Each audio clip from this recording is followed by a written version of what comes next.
усиление работы хозяйственной деятельности.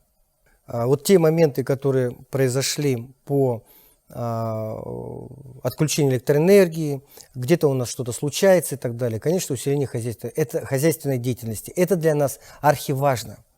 Республика находится в резкоконтинентальном поясе. Мы находимся в таких экстремальных условиях выживания, когда нам необходимо запас прочности тройной. И это у нас сегодня должно висеть, постоянно находиться на повестке. Это и касается города Якутска.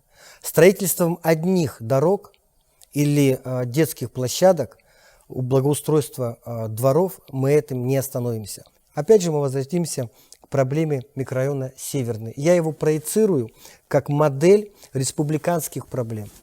Положили трубу газовую, довели до домов, она не работает.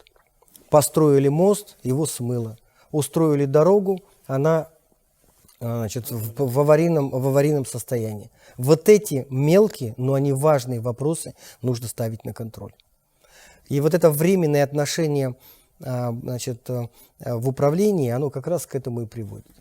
Я считаю, что 2021 год как раз показал нам, на какие болевые точки нам нужно обращать внимание. 2021 год нам показал, насколько управление в республике устойчивое. И 2021 год как раз показывает, какой вызов наши жители, горожане, жители республики проявляют, когда они этим недовольны.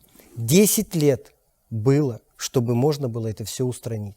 К сожалению, это не делается. Поэтому и житель наш в республике, избиратель, он голосует против власти. И такие у нас результаты получаются.